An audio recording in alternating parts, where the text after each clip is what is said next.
Welcome back to PCOS Healing Adventure with me, Dr. Ami Patel.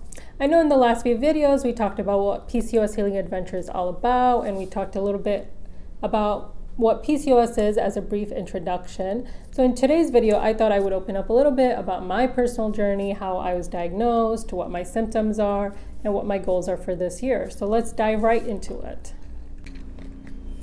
I remember I started my first period when I was 12 years old. My periods continued to be irregular for several years after that.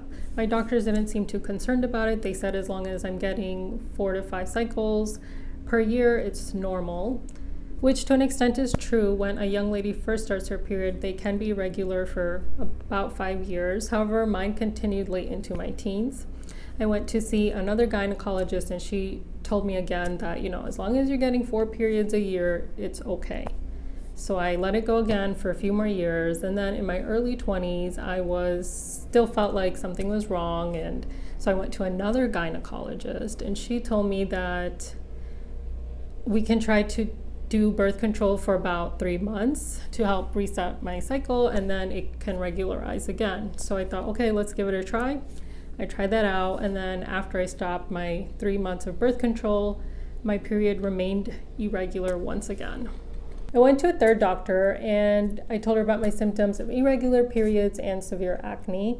She decided to do an ultrasound. On ultrasound, she did see that I had follicles, not cysts around my ovaries, like we discussed in the last video.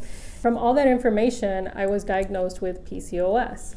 I was a little bit relieved that I finally had an answer to why I was having irregular periods and periods only once every 3 or 4 months. And I asked her if there's anything else I could be doing or what else I should be worried about. And she told me that, you may have a hard time getting pregnant, but you don't have to worry about that right now. We'll address that later. She told me that I could take birth control for my PCOS and it would also help get rid of my acne. She said that the birth control would help regulate my periods. And I thought, okay, regulated periods, no acne, sounds like a win-win to me. I just take 1 pill a day, so why not? So I thought, okay, I took birth control for many, many years. I didn't think too much about it. None of my providers ever said anything to me about the birth control and being on it for years. And then whenever I would talk about having PCOS in my past medical history at other doctor's visits, it was never really talked about in detail. It was kind of just like, okay, PCOS, moving on.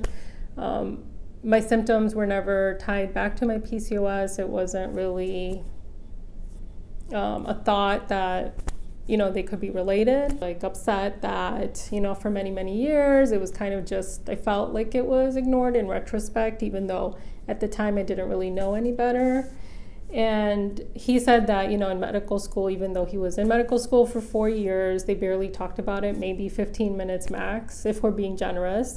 And, I myself went through pharmacy school and it was not talked about at all in pharmacy school, or even if we did, maybe it was like in passing. My husband admitted that, throughout his clinicals, yes, he does see patients that have PCOS, but since it's not an acute problem at the time, they don't really have time to delve into it. So I guess, I am a little bit disappointed in my healthcare providers, but I understand that it's not really talked about, or they're not really taught about it in medical school or PA school or, as a nurse practitioner. So it is understandable that, it was kind of ignored for many, many years. And I am a little bit disappointed in myself as a healthcare provider that I didn't take care of my own health. I kind of just ignored it because I was told not to worry about it until I want to have kids. So that's kind of the mindset I had too. But it was really until about 1.5 years ago when my symptoms were really out of control. I didn't even know they were symptoms of PCOS. I just thought it was normal. I had a lot of life changes around that time. It was fall to winter 2018. I had just gotten married and I had moved from North Carolina to New York. I was away from my friends and family. It was just a whole new lifestyle and a new environment. I was trying to adjust to living in New York. I had also started a new job at the time, and I was under a lot of stress. I was always going to food as a way of relieving my stress and coping at that time. And I didn't realize those were really symptoms of PCOS. I just thought, this is how I deal with stress. Food makes me happy, so I'm just gonna continue doing this. This eventually led to a lot of weight gain, and then I had such a hard time getting rid of the weight. Other symptoms I had were like headaches, like tons and tons of headaches, like 3 to 4 or 5 headaches a week. Sometimes they were like intense migraines that I couldn't even really like function. But I thought it was like just related to everything I was doing in my life. I just think that over time, all of those things made my PCOS symptoms worse. And like I mentioned before, I do have insulin resistant PCOS, so it kind of made my insulin resistance worse, which led to more symptoms of wanting to eat sugary foods, which led me to eating more sugary foods, which kind of just led to a really bad cycle. All those life changes were definitely good. There was a lot of happy moments, but there was also a lot of stress, and I started to feel sad all the time. I was also exhausted all the time, which didn't help with my mood or mood swings. I couldn't fall asleep at night. I would always give myself time to go to sleep, but then when I would try to go to bed, I just couldn't fall asleep. It was just a mess, honestly. And I didn't even realize that these were all symptoms related to PCOS. I just thought, this is how life is, and I gotta learn to deal with it. So then if we go into the summer of 2019, I had gained all this weight, and I was like pushing myself, okay, I have to do something about this, and trying to try lots of different things. Even before my wedding, I had done I Love Kickboxing, and I felt like I did lose a little bit of weight, but then I did end up gaining it back. So then everything I was trying at the time in summer of 2019, I didn't really see many results. And then I decided to join Orange Theory right around fall of 2019. And I didn't really actually lose any weight from that either. But at that time, I did not really think much about my PCOS. I just thought that I just needed to work out harder. And, eventually I'll lose weight. I was doing like extreme dieting, and none of that was really helping. I was like restricting my calories to 1,200 calories a day, which was not helping me at all. I was having like mood swings, feeling like sad all the time. This was like going into fall and winter of 2019, and I had started to actually like lose hair, and I was having facial hair growth, and I was still having headaches. Because all of these symptoms happened over time, I just thought that this was life, and I just had to learn to deal with it. This is when I started listening to podcasts and started reading articles online, and I thought to myself, wow, this actually makes sense. This actually isn't how life is supposed to be, and this is actually PCOS. After doing some research, I decided to finally see an endocrinologist. I got my labs done, which actually back in 2013 when I first got diagnosed, we didn't check any of my insulin levels or anything like that, or my hormones, which I don't know what that was about. But I did see the endocrinologist in 2020, beginning of 2020, and that's when I had, it showed that my insulin was extremely high, and I have insulin resistant PCOS. So it was the beginning of 2020, and that's when I started to make some lifestyle changes. I tried to figure out what I should do, and I was pretty motivated to get started. And then COVID hit in March 2020, and then everything was downhill again. Everything was just out the window. I was like super stressed out. I didn't know what to do. I went to the store and bought junk food. It was really, really bad and embarrassing to admit right now. But yeah, that's actually what I did. And then like a month or so passed, and we all realized like, okay, COVID isn't going away anytime soon, so we have to learn to deal with it. And so that's when I was like, okay, no more junk food, gotta stop eating that. And I started to kind of make other lifestyle changes. I wasn't able to go to the gym, so I was trying to figure out what I should do to work out at home. trying to figure out what are PCOS friendly workouts. So I changed up my workout style. I read about cutting out dairy and gluten for inflammation. So I tried that out.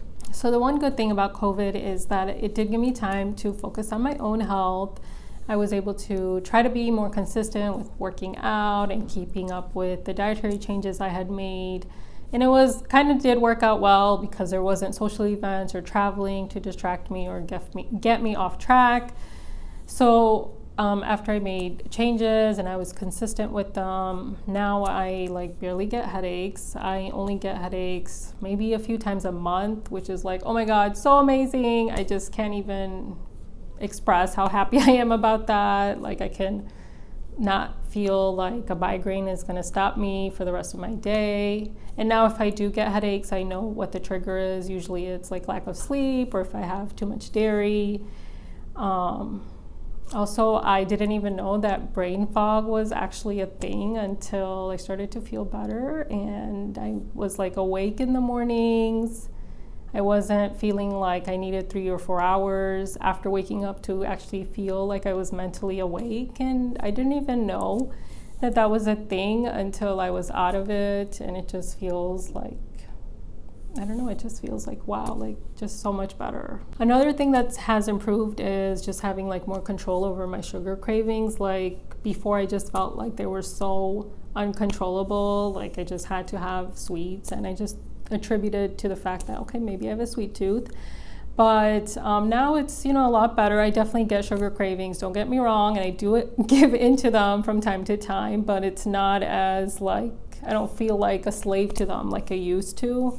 Just another way to track my progress, I took Dr. McCulloch's quiz again, and we can compare the results. I mean, obviously I still have a lot of symptoms and things I'm working on, but I did make some improvement.